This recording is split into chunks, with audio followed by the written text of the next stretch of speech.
Lethbridge, Alberta has been growing at an impressive rate, but no one's really talking about it. And I mean, there's a 10% growth rate over the last 5 years, which is absolutely wild. And in my opinion, it's not just growing, it's accelerating. My name is Kurtis Hawkins, and I'm a realtor located right here in Lethbridge, Alberta. And over the last 5 years, I've helped more than 100 families move either from BC, Ontario, Calgary, and even Saskatchewan to this beautiful city. Now, in this video, I'm gonna go over the 5 best reasons to move to Lethbridge so you can understand why so many people have made this move and why you might want to consider it as well. But first, I just wanted to jump in to add a little bit of context about the city before I get into these 5 reasons.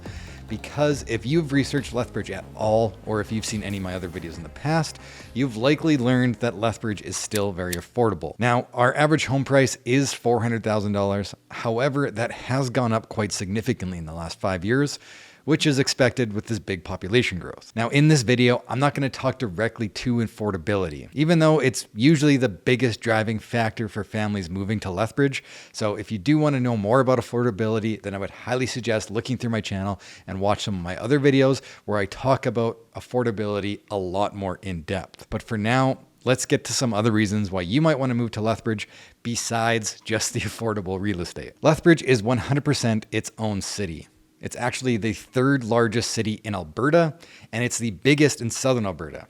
And as I mentioned, it's grown quite a lot over the last 5 years, and we are still expanding with new businesses and a ton of new development. However, even with this sharp growth, Lethbridge still has that small town vibe and feel. And what I mean by this is Lethbridge is still like one of the easiest cities to meet people and even to start a network of friends. But why is Lethbridge still so easy to meet people? Well, basically, because it's still like a small town. Everyone in the city is pretty interconnected. It feels like everyone here is only like 1 or 2 people away from knowing somebody in common. I mean, if you actually move here, it's not going to be long before you come to learn that your neighbor is actually your colleague's sister-in-law. I'm telling you, this kind of thing is going to happen all over the city. Happens to me almost every single day. In fact, I was just golfing the other weekend, and the pair I got invited to, I had never met before. However, once we started talking, it didn't take us long to realize that the wife of this other golfer is somebody I actually went to high school with years ago. I mean, just what are the odds of that? Actually, in Lethbridge, those odds are pretty good. Further to the small town feel, the traffic and commute times are relatively pretty chill. Now, with that population growth, we have seen the roads start to get a little bit busier. However, a normal commute time in Lethbridge is still about 10 to 12 minutes for most things, and the absolute most you're going to be driving is probably a 20-minute commute. I mean, like, for anything. Even when I have clients visiting the city, we can easily book showings in the north, the west, the south side of Lethbridge, and literally every corner of the city, and with 5 or 6 showings in less than 3 hours. If you're trying something like this in Calgary, you might be able to do it in an 8-hour day, but it'd probably be pretty tight. Now, if you love being outdoors, you need to be in Alberta.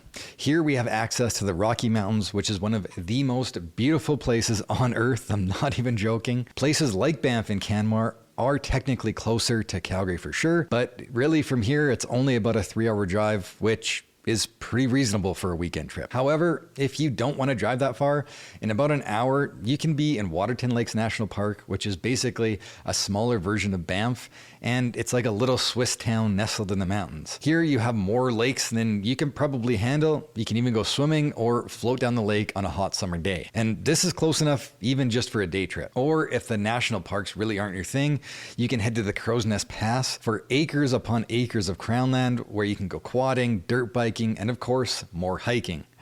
But there are some lesser known mountain lakes that you can also take a short drive to for just a weekend trip. Now, the mountains are beautiful, but there are so many different incredible landscapes here to explore, like Writing on Stone, Dinosaur National Park, and Drumheller, just to name a few. But a lesser known area that's still a good day trip away is Cypress Hills Interprovincial Park, which is also a dark sky preserve, and I highly recommend camping out there and just look up in the night, just see how many incredible stars there are out there. I guarantee you, your jaw will absolutely hit the floor. Also, this year, I actually started to get a little bit more into golf. I know, classic realtor just living up to the stereotype who goes golfing. This year, I have actually really started to appreciate how many amazing golf courses are not only in the city, but in the surrounding area. There's actually a total of 5 golf courses right inside this city, and 2 of those are actually par 3 golf courses if you're just starting out, and then there's 3 that are, full-size 18 par courses, and they're absolutely beautiful. But again, with an hour drive, there's even more immaculate golf courses just outside the city limits. But if you really want a treat when it comes to golf, you're gonna want to go golfing in the mountains. And I highly recommend a trip to the Crow's Nest Pass golf course.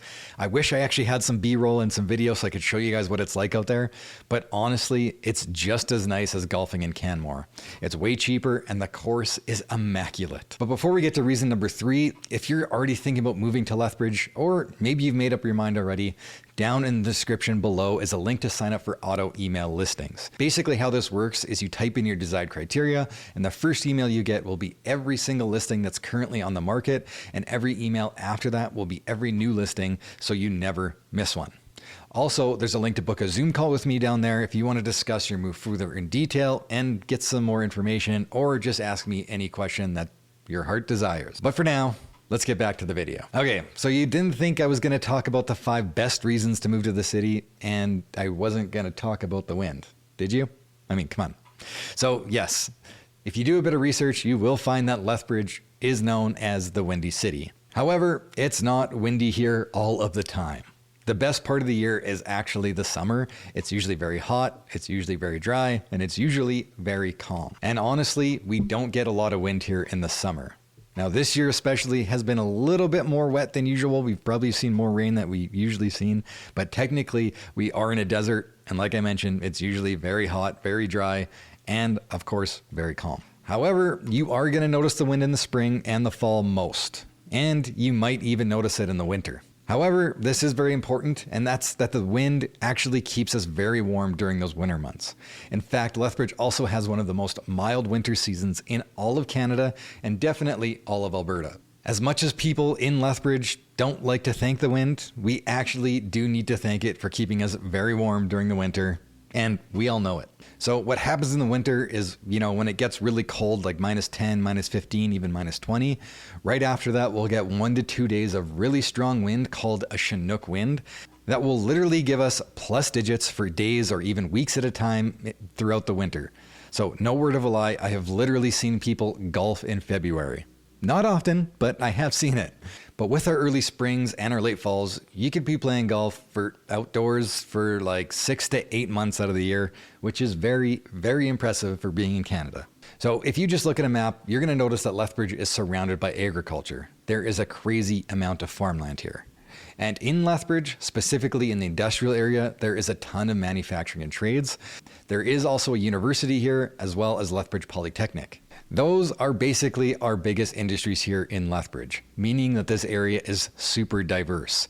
Even in these tricky economic times, Lethbridge always weathers these big economic storms very well, and we don't see a lot of volatility in things like house prices or really the employment rate. Lethbridge historically always has one of the lowest unemployment rates in all of Alberta at any given time. And that's because our economy isn't really too heavily invested in one big sector. We have multiple sectors that kind of balance out the economy here. Now, these top 5 reasons aren't ordered best to worst or worst to best or anything like that. And the reason I say that is because this could actually be the best reason to move to Lethbridge. And that's because Lethbridge is honestly a fantastic place to raise a family. We have really low crime rates compared to other big cities. Not to say that Lethbridge doesn't have its own challenges with crime. I mean, nowhere has absolutely zero crime, but in most instances, Lethbridge is very safe. Both public and Catholic schools here are very well rated, and there is a ton of sports for kids to participate in here as well. There's a really big hockey community, a volleyball community, baseball, golf like I mentioned, and even football. Recently, Lethbridge has even produced a few NFL players, which is actually super cool to see. But this is actually a really serious point. You see, in junior high school, I actually started up in Calgary before returning back to Lethbridge. And one of the biggest things that I noticed here, for whatever reason, is that this city produces fantastic athletes. The athletes down here were far more competitive for having such a small population than what I was actually used to up in Calgary. As far as amenities go for families, Lethbridge has the most park space per capita compared to any other city in Alberta, which is by itself pretty impressive. There's places like Henderson Lake and Nicholas Sharon Park, which are absolutely gorgeous. And there's also an outdoor pool at Henderson Park. If you go to the north into Black Wolf, there's also Legacy Park that is full of outdoor basketball courts, pickleball courts, even a skate park and a spray park over there as well. And it's continuing to develop, and it is actually a gorgeous area. And we also have the second largest YMCA in the world that's right here in Lethbridge. It's home to water slides, an indoor surf simulator, of course a gym and a track and basketball courts and everything. It's a really cool facility. Now, of course, this is just a short list of the amenities, and there is plenty more to do and there's plenty more events, but there's more than enough to keep a young family very, very busy in this city. So there you have it. There is the 5 best reasons to move to Lethbridge, apart, of course, from that affordability. But if you guys liked this video and found it helpful, be sure to subscribe. And if you want to see more videos like this, there is a whole playlist right over here. Thank you. See you in the next one. Bye.